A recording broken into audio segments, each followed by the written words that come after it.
The dress fitting should have been my first warning. My sister Natasha stood on the platform in her custom Marchesa gown, a cascade of silk and crystals that cost more than most people's annual salary. Our mother circled her like a satellite, adjusting, smoothing, critiquing invisible flaws. Perfect, Mom breathed. Absolutely perfect. Senator Bradford's son is marrying up and we need to show we're worthy. I sat in the corner chair holding pins I hadn't been asked to provide. Elena, sit up straight, Mom said without looking at me. Even in the background you represent this family. Natasha caught my eye in the mirror. Once that look would have held apology. Now it held nothing at all. Mom, about the wedding party, Natasha began carefully. People are asking why Elena isn't a bridesmaid. We've discussed this. The photos need to be cohesive. Your bridesmaids are all successful, polished women. Elena is. Mom gestured vaguely at me. She's family, of course. But she doesn't fit the aesthetic. The aesthetic. That was the new word for it. She could just stand at the end. Natasha tried. No. Final decision. Elena will be there as a guest. That's generous enough considering she barely contributes to this family's standing. Mom turned back to the mirror. Elena, you'll help in the kitchen during the reception. We're short-staffed and you're good at staying invisible. You want me to work my sister's wedding? I want you to be useful for once. Mom's voice sharpened. That tiny apartment, that quiet little job you refused to discuss, never bringing anyone to family events. The least you can do is help make this wedding successful. Natasha adjusted her veil and said nothing. That tiny apartment was a secure residence in the diplomatic quarter. That quiet little job was serving as Deputy Director of Protocol at the State Department, managing relationships with foreign dignitaries and coordinating international visits. But I'd learned that my family heard only what fit their narrative. The week before the wedding, my office received an interesting notification. Elena, we have a situation. My assistant James appeared in my doorway with unusual urgency. Crown Princess Margarita of Sweden is attending a wedding in Virginia this weekend. The State Department wasn't notified through official channels. I looked up from the briefing document I'd been reviewing. Which wedding? Senator Bradford's son. The groom's college roommate is connected to Swedish diplomatic circles. The princess is attending as a personal favor. My pen stilled on the paper. That's my sister's wedding. James's eyebrows rose. Your sister is marrying into the Bradford family? Small world. Elena, this is a protocol nightmare. There's no security clearance, no proper diplomatic coordination. The Secret Service doesn't even know. And given your position. I know. I closed the folder. Contact the Swedish embassy. I'll coordinate directly with Princess Margarita's security detail. And James? This stays quiet. My family doesn't know what I do. They don't know you're Deputy Director of Protocol for the United States? They know I work for the government. They think I process paperwork. The next 3 days were careful choreography, security briefings, diplomatic coordination, and family obligations that involved my mother's repeated calls confirming I'd help serve dinner. Friday evening, the rehearsal dinner filled a country club ballroom with Virginia's political elite. I arrived in a simple navy dress, my State Department credentials safely locked in my car. Mom intercepted me at the entrance. That's what you're wearing? It's appropriate. It's plain. Sit in the back. Away from the main guests. Senator Bradford is bringing important people and we can't afford any awkwardness. The back table held random cousins and forgotten relatives.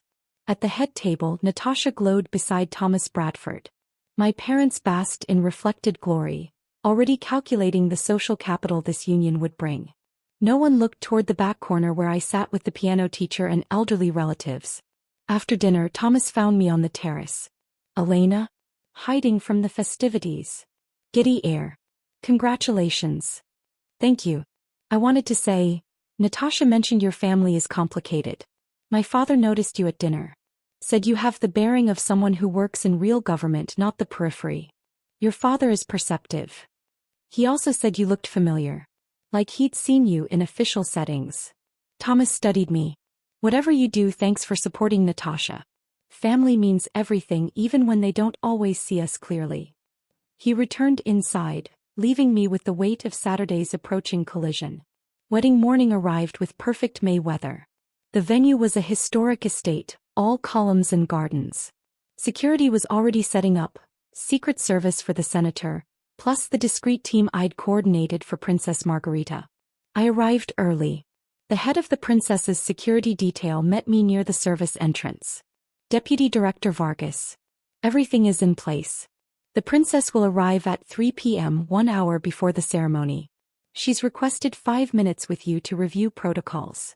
Confirmed. Use the library on the second floor. I'd briefed Princess Margarita by phone earlier in the week. She'd been understanding about the delicate balance, attending as a personal guest while requiring diplomatic protocols my family knew nothing about. Your family truly doesn't know your position? She'd asked. They know I work in government administration. They've never asked for details. Then tomorrow they will learn. I'm sorry if this complicates your life, Elena. Your Highness, they complicated it themselves. Her laugh had been warm. I like you, Deputy Director. This will be educational for everyone. Now, as guests arrived, my mother found me near the catering entrance. There you are. I need you in the kitchen now. The caterers need managing and I can't have you wandering around in that plain dress. Important guests will start arriving soon. The plain dress was acris, chosen specifically to avoid drawing attention. But explaining that would require explaining everything else. Where do you want me? Kitchen. Stay there until I say otherwise. Some of Thomas's father's colleagues are coming, very high-level people. We can't afford any embarrassments. She hurried away, leaving me with an apron and a choice. I could correct this now or let events unfold naturally. I chose the latter. The kitchen was controlled chaos. Through the small window I watched the ceremony begin. Music swelled. My sister was getting married and I was standing next to an industrial refrigerator. At 3:15 p.m. my phone buzzed. Princess Margarita has arrived. Moving to secondary entrance per your instructions. I slipped out the back corridor up the service stairs. Princess Margarita stood by the library window, her security detail stationed nearby. At 42 she carried herself with natural diplomatic authority. Your Highness. Welcome. Deputy Director Vargas. Thank you for the seamless coordination. Her smile was genuine. I understand you were relegated to kitchen duty?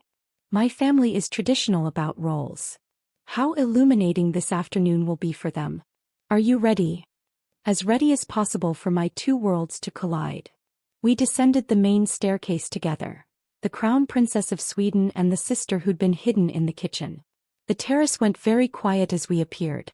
Thomas saw us first, his face lighting with recognition. He moved forward immediately. Your Highness, welcome.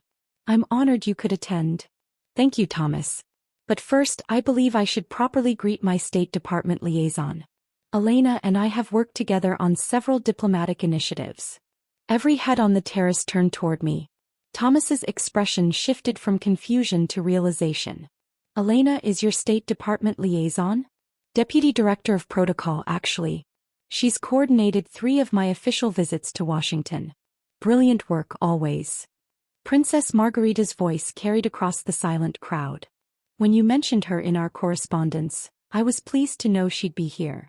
Though I understand she's been occupied with kitchen duties. My mother had gone absolutely white. Senator Bradford approached, his political instincts immediately assessing the situation. Deputy Director Vargas. I knew I recognized you. The briefing on the Nordic Alliance last month. That was your work. Yes, Senator. Exceptional analysis. The President specifically praised your cultural insights. He turned to my parents with barely concealed surprise. You must be very proud. Your daughter's work has been instrumental in strengthening our European partnerships. My father's mouth opened and closed without sound. Natasha appeared in her wedding gown, eyes wide with shock. Elena? You're a deputy director. I tried to tell you. Several times. You weren't interested in the details. But you said government administration. Protocol and diplomatic relations is government administration. I coordinate state visits, manage international relationships, brief cabinet members on cultural diplomacy. Kept my voice level. It's administrative work. Just at a different level than you imagined. Mom found her voice shrill with panic. Why didn't you tell us? I told you I worked at the State Department. I mentioned coordinating international visits. You heard government job and decided it meant filing paperwork. My voice remained professional. You never asked questions because you'd already decided my life was small. Princess Margarita observed with diplomatic interest. Elena's work is hardly small. She manages protocols for visiting heads of state. My delegation specifically requests her. Her understanding of Swedish culture and political nuances is exceptional. The terrace remained frozen. Phones were out, recording this unexpected drama. Thomas's mother approached, politician's wife smile in place. How wonderful to have such talent in the family. Because no one asked, I said simply. I've worked at state for 6 years. I've briefed presidents and prime ministers. But at family dinners, no one wanted to hear about it because it didn't fit the narrative you'd built. That's not fair, my mother protested. You're always so private. I'm private because sharing my work with people who've already decided it's unimportant is exhausting. I looked at Natasha. I'm happy for you, truly. But I can't pretend anymore that being hidden in kitchens is acceptable. Senator Bradford spoke quietly to Thomas, who stepped forward. Elena, I apologize. Actually, your family should have. I barely know you, but even I could see you were being marginalized. Princess Margarita checked her watch. I should greet the other guests. Elena, will you be available Monday morning? We're finalizing the Education Summit protocols. I'll be in my office at 8, Your Highness. Excellent. Please join us for dinner Sunday evening. The ambassador is hosting. She moved gracefully toward other guests, her security detail flowing around her. The spell broke. Conversations resumed with an electric undercurrent. The sister banished to the kitchen apparently dined with crown princesses. My mother grabbed my arm. Elena, please, we can fix this. Come to the family table. I was assigned to the kitchen, Mom. Remember? Where I belong. I didn't know. I did tell you. You didn't listen. There's a difference. I gently removed her hand. I should go. My presence is disrupting Natasha's day. No. Natasha's voice cracked. Elena, don't leave. Please.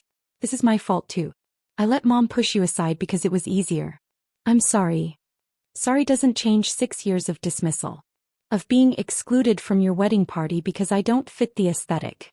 Of being literally hidden because my worth is measured by what I can serve rather than who I am. Tears streaked Natasha's makeup. Thomas moved to her side. What can we do? My father asked, voice smaller than I'd ever heard it. Examine why you needed me to be important to someone else before you considered me important to you. I straightened my shoulders. The princess's protocols won't coordinate themselves. The reception proceeded with careful normalcy, though nothing was truly normal. My parents had moved my place card to the family table, a gesture both necessary and insufficient. Speeches began. Then Thomas stood, glass in hand. I want to say something off script. This afternoon we learned something important about assumptions in family. About how we fail to see people closest to us because we've decided who they are without actually asking. The room quieted.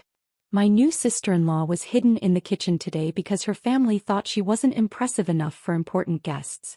Turns out she's the person who actually manages those guests on behalf of our country. He raised his glass toward me. Elena, thank you for handling this with more grace than we deserved.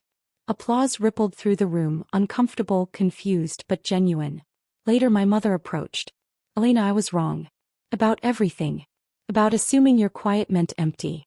About measuring success by noise rather than substance. I'm ashamed.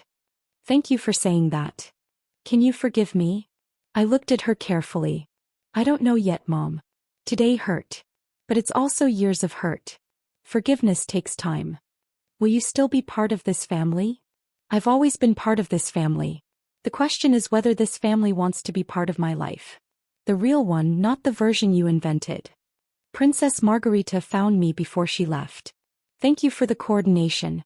Flawless as always. Thank you for the discretion, Your Highness. And for the gentle education. She smiled. Sometimes families need external validation to see what's been in front of them all along. After she left, I stood on the terrace where the revelation had occurred. The sun was setting, casting everything in golden light. My phone buzzed. A text from my mentor. Heard about your family wedding. You okay? I typed back. Better than expected. Truth is uncomfortable but necessary. I looked back through the windows at my family. My mother watching uncertainly. My father speaking with Senator Bradford, probably learning what I actually did. Natasha laughing with Thomas, though her eyes kept finding me, full of questions we'd need to answer eventually. They'd spent years seeing expectations instead of reality. Today had shattered those expectations with the precision of diplomatic protocol and royal validation. Maybe we'd rebuild something honest from the pieces. Maybe we wouldn't. But either way, I'd stopped shrinking myself to fit their assumptions. The kitchen had been where they'd thought I belonged. But power had never needed their permission or understanding. It simply was. And finally, unavoidably, they'd been forced to see it.